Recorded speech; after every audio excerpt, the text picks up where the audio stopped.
इस मूवी के स्टार्ट में हम डे नाम के एक लड़के को एक ड्राई पूल में सोया हुआ देखते हैं। जैसे ही उसकी आंख खुलती है तो वो अपने हाथ को देखता है जो बहुत ज्यादा इंजर्ड था। उसके हाथ के साथ साथ उसकी पूरी बॉडी जगह जगह से इंजर्ड थी। अब पूरी तरह होश में आने के बाद वो अपने पाँव की तरफ देखता है तो उसे पता चलता है कि एक क्रोकोडाइल उसका पाँव खा रहा है और साथ ही क्रोकोडाइल उसे अपनी तरफ खींच रहा था। डे उस क्रोकोडाइल से बचने के लिए अपने दूसरे पाँव का यूज करता है जिससे क्रोकोडाइल उसका पाँव छोड़ देता है और उसके पीछे आने की कोशिश करता है। डे उस क्रोकोडाइल से दूर रहकर ही एक बकेट से उसे मारता है। पूल के बाहर से डॉग इस सारे सिचुएशन को देखकर बार्क कर रहा था। अब मूवी में जैसे ही कैमरा जूम आउट होता है तो हमें दिखाया जाता है कि डे एक बहुत गहरे पूल में है जहाँ से बाहर निकलने के लिए स्टेयर्स तक नहीं थी और यहीं से मूवी का सीन कट होकर 6 दिन पहले का सीन दिखाया जाता है जहाँ वही पूल पानी से फुल दिखाया जाता है। डे पानी में फोटो शूट कर रहा था। यहीं पर पानी के अंदर एक सोफा गिराया जाता है जिस पर एक मॉडल जोकर के मेकअप में पोज कर रही थी। उसी शूटिंग के दौरान यहाँ पर डे की फ्रेंड भी आती है डे के डॉग के साथ और वो लोग यहाँ एंजॉय कर रहे होते हैं। इसी सीन में हम देखते हैं कि डे वॉशरूम में जाकर अपने आप को इंसुलिन इंजेक्ट करता है, यानी वो एक डायबिटिक पेशेंट था। जहाँ पर उसकी फ्रेंड भी आ जाती है और वो लोग बातें करते हैं। इसके बाद शूट खत्म हो जाता है और ग्रुप मेंबर मिलकर ग्रुप फोटोज लेते हैं, एंजॉय करते हैं और एक एक करके सब यहाँ से चले जाते हैं। नेक्स्ट मॉर्निंग डे इस पूल को बंद करने के लिए अपने डॉग के साथ यहाँ पर था क्योंकि उसके बाद यहाँ पर कोई भी नहीं रहेगा।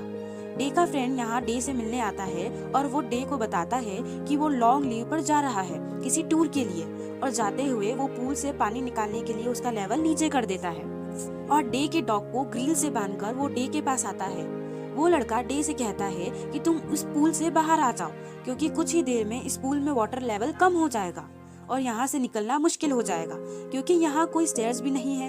डे उसकी बात से एग्री करता है और कहता है कि प्लीज यहाँ से जाने से पहले तुम मेरे लिए एक पिज्जा ऑर्डर कर दो। और ये सब करने के बाद डे का फ्रेंड यहाँ से चला जाता है और गलती से डे फ्लोटी पर ही पूल में ही सो जाता है। कुछ देर बाद डे अपने डॉग के बार्क करने पर उठता है और जैसे ही वो पूल से बाहर निकलने की कोशिश करता है तो उसे फील होता है कि पानी पूल के बहुत नीचे आ गया है, यानी वाटर लेवल बहुत कम हो गया है। वो यहाँ से निकलने की बहुत कोशिश करता है जिसमें उसके नेल्स भी टूट जाते हैं और फिर जब उसे लगता है कि वो बाहर नहीं निकल पाएगा तो वो हेल्प के लिए आवाज लगाता है। कैमरा जूम आउट होता है और दिखाया जाता है कि वो एक सुनसान जगह पर है जहाँ कुछ भी नहीं है और उसकी मदद के लिए कोई भी नहीं आ सकता।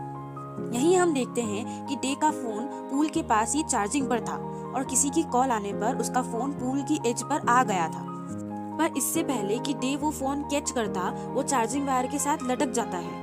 डे अब उसे उतारने के लिए जंप करता है पर फोन पानी में गिर जाता है और डेड हो जाता है। इसके बाद वो वाटर लेवल को कम होने से रोकने के लिए अपना वहाँ एक कपड़ा ड्रेन में डाल देता है और जब डे ये काम कर रहा था तो उसी दौरान पिज्जा डिलीवरी मैन आता है और डे को पूल के अंदर होने की वजह से वो नहीं देख पाता। वो डिलीवरी बॉय इधर उधर देखता है और उसे कोई भी नजर नहीं आता। वो लड़का अब डे के फ्रेंड को कॉल करता है जिसने पिज्जा ऑर्डर किया था और डे का फ्रेंड उससे कहता है कि तुम पिज्जा यहीं कहीं रखकर चले जाओ और वो डिलीवरी बॉय ऐसा ही करता है। यहाँ डे को भी फील हुआ था कि कोई ना कोई उसकी हेल्प करने के लिए आया है। डे जल्दी से पूल के ऊपर आने की कोशिश करता है पर उसकी बेल्ट ड्रेन में फंस जाती है और डिलीवरी बॉय वहाँ से चला जाता है। डे को अभी भी लग रहा था कि उसे कोई ना कोई तो ढूंढने जरूर आएगा और इस बारे में वो ज्यादा ना सोचकर दोबारा सो जाता है। और फिर फाइनली कुछ देर बाद डे की फ्रेंड कोई वहाँ पर आती है। वो डे को पूल में सोया हुआ देखती है और वाटर लेवल नोटिस किए बगैर अब वो पूल में जंप करने के लिए प्लेटफॉर्म तक आ जाती है। इसी दौरान शोर से डे भी उठ जाता है और वो कोई को वहाँ से जंप करने के लिए मना करता है, लेकिन इतने में कोई का पाँव स्लिप हो जाता है और उसका सर प्लेटफॉर्म से टकराते हुए वो नीचे पूल में है गिर जाती है। कोई के सिर पर चोट आने की वजह से वो बेहोश हो जाती है।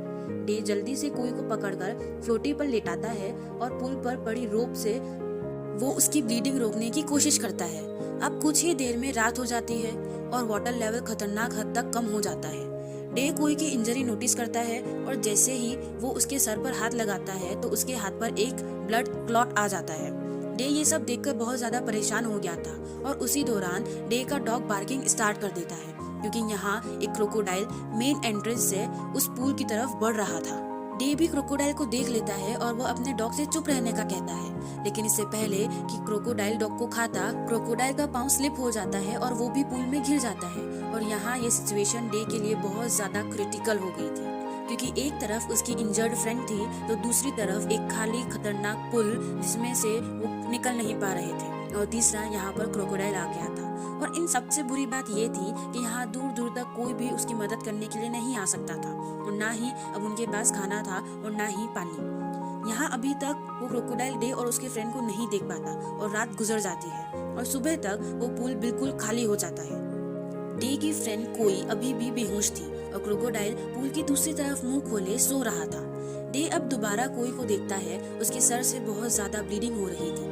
डे इधर उधर देखता है और फिर उसकी नजर क्रोकोडाइल के मुंह पर पड़ती है, जहां उसके मुंह में डक टेप थी, और ये वो टेप थी जो शायद शूटिंग के दौरान यूज हुई हो। डे क्रोकोडाइल के मुंह से वो टेप लेने की कोशिश करता है और उसी दौरान क्रोकोडाइल जाग जाता है और वो डे पर ग्राउल करता है, लेकिन डे जल्दी से कोई के पास पहुंच जाता है। डे उस टेप और रोप की हेल्प से कोई की बैंडेज करता है। यहाँ हम डे और कोई के पास एक पानी से भरी हुई बकेट भी देखते हैं, जो डे ने इस पूल वाटर से भरी हुई थी पीने के लिए। इस सब में डे की नजर एक वेंट पर पड़ती है। डे प्लान करता है कि वो इस वेंट को खोलकर इस वेंट के अंदर से गुजरता हुआ बाहर आ जाएंगे, और फिर डे जाकर उस वेंट के कवर को खोलता है। डे उस कवर को खोलकर कोई को चेक करने जाता है, और इससे पहले कि वो टनल की तरफ वापस आता, टनल के अंदर क्रोकोडाइल चला जाता है। डे उस क्रोकोडाइल के वापस आने का बहुत वेट करता है, पर फिर जब क्रोकोडाइल काफी देर तक वापस नहीं आता तो डे अपनी जान का रिस्क लेकर उस टनल के अंदर जाता है। और उस टनल में जैसे ही एग्जिट की तरफ आता है तो वो नोटिस करता है कि एग्जिट बाहर से लॉक्ड है, और अब इसी दौरान क्रोकोडाइल वापस पूल में अंदर आ जाता है। जब कोई उस जगह अकेली होती है, वो क्रोकोडाइल आहिस्ता आहिस्ता कोई की तरफ बढ़ता है। डे जल्दी से वहां पर आता है और क्रोकोडाइल को पकड़कर दूसरी तरफ फेंकता है, और यहाँ अब फाइनली कोई को भी होश आ जाता है। और कुछ देर बाद डे देखता है कि उसका डॉग पिज्जा खा रहा है, और डॉग डे के लिए भी पिज्जा पूल में गिराता है। और यहाँ कोई और डे 3 दिन में पहली मर्तबा कुछ खाते हैं, और फिर नेक्स्ट मॉर्निंग दिखाया जाता है कि ये उनका इस पूल में चौथा दिन है और उनके पास पीने का पानी तक खत्म हो गया है। डे की सारी एनर्जी खत्म हो जाती है और वो बेहोश हो जाता है, और वो पूरा दिन बेहोश ही रहता है। और जब रात में डे को होश आता है तो वो अपने पास कोई को पाता है, जहाँ कोई उसे बताती है कि ये क्रोकोडाइल एक फीमेल है और दिन में ही इस क्रोकोडाइल ने एग्स दिए हैं। इन्हीं सब बातों के दौरान यहाँ पर बारिश शुरू हो जाती है और अब उनको दोबारा पानी इकट्ठा करने का मौका मिल जाता है। अगली सुबह हम देखते हैं कि जब डे सो रहा होता है तो क्रोकोडाइल उस पर अटैक करने के लिए बढ़ता है, लेकिन इससे पहले कि क्रोकोडाइल उस पर अटैक करता वो ड्रेन में गिर जाता है। यहाँ डे भी नींद से उठ जाता है और वह जल्दी से उस क्रोकोडाइल को उस वेंट में अंदर ही बंद कर देता है। और इसके बाद अब डे और कोई ड्राई ग्रास और डे के ग्लासेस की हेल्प से फायर बंद करते हैं। अब वो अपने फूड के तौर पर उस क्रोकोडाइल के एग बॉईल करते हैं, और फिर रात के वक्त वो लोग पूल में एज पर सोफा लेकर आते हैं और वहाँ से बाहर निकलने की कोशिश करते हैं, लेकिन वो दोनों मिलकर भी यहाँ से बाहर नहीं निकल पाते। इसके बाद डे और कोई हार मान लेते हैं। उनको अब ये यकीन भी नहीं था कि वो कल सुबह का सूरज भी देख पाएंगे कि नहीं। और फिर अब दोबारा एंट्री होती है क्रोकोडाइल की। क्रोकोडाइल जैसे ही अपने एक्स को खाली देखती है तो वो डे पर अटैक करने लगती है, लेकिन क्रोकोडाइल के अटैक करने से पहले ही डे वेंट के अंदर चला जाता है और अपने ऊपर कवर कर लेता है। अब जैसे ही हमने मूवी के स्टार्ट में देखा था कि डे एक डायबिटिक पेशेंट है, उसे इंसुलिन की जरूरत होती है, और अब इन्हें 5वां दिन हो गया था। वो इस पूल में थे और डे की तबीयत खराब होना शुरू हो गई थी। इसी दौरान डे वेंट के आउटसाइड एंट्रेंस पर देखता है कि वहाँ एक इंसुलिन इंजेक्शन है। डे उस इंजेक्शन को अपने करीब करने की कोशिश करता है, लेकिन अनफॉर्चुनेटली वो इंजेक्शन टूट जाता है, और इस सब के बाद डे और कोई रोने लगते हैं। फिर तभी डे की नजर एक केस पर पड़ती है, जो कि उसका इंसुलिन केस था, जो डे के फ्रेंड्स ने गलती से इस ड्रेन के अंदर गिरा दिया था। और अब फाइनली डे अपने आप को इंसुलिन इंजेक्ट करता है।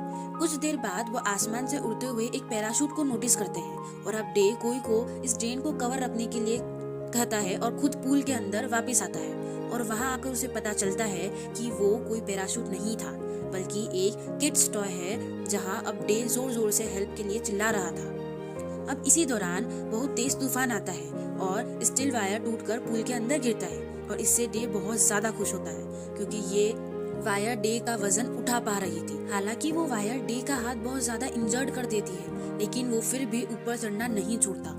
और जब वो पूल के एंड तक पहुंचने ही वाला होता है तो वो वायर टूट जाती है और फिर डे पूल के अंदर गिर जाता है और बेहोश हो जाता है। जिसके बाद यहाँ से मूवी का स्टार्टिंग सीन दोबारा दिखाया जाता है, यानी डे बेहोश है और क्रोकोडाइल उसका पाँव खा रहा है। डे अपने आप को उस क्रोकोडाइल से छुड़वाता है। अब ये सब करने के बाद डे बहुत ज्यादा थक गया था और वो वहीं पर बैठ जाता है। कोई अभी भी उस टनल के अंदर ही थी और रात में बारिश स्टार्ट हो जाती है। क्योंकि वो टनल ब्लॉक थी इसीलिए उसमें पानी भरना शुरू हो जाता है।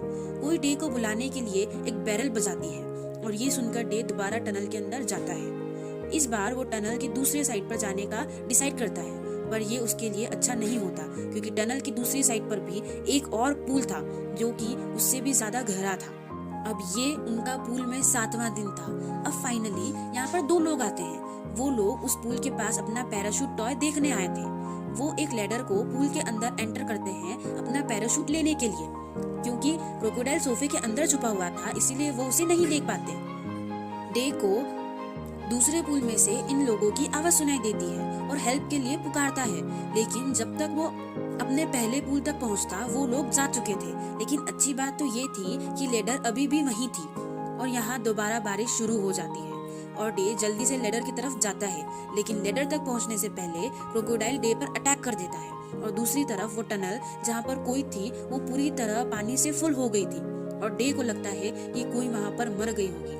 यहीं पर क्रोकोडाइल भी डे को मारने ही वाला था कि तभी कोई अपने जिंदा होने का साइन देती है। कोई को जिंदा जानकर डे को होप मिलती है और वो अब उसे बचाने के लिए पहले क्रोकोडाइल से लड़ता है और अब मौका देखते ही वो एक बड़ी स्टिक की हेल्प से क्रोकोडाइल को मार देता है और फिर डे लेदर की तरफ बढ़ता है। लेकिन इससे पहले कि वो लेडर को पकड़ता, लेडर एकदम से दूर चली जाती है क्योंकि वो लेडर जिस बैरल से अटैच थी वो बैरल मूव हो जाता है और अपने ही साथ लेडर को भी ले जाता है। डे यहाँ पर होपलेस हो गया था क्योंकि ये डे की सर्वाइवल की लास्ट होप थी जो कि खत्म हो गई थी।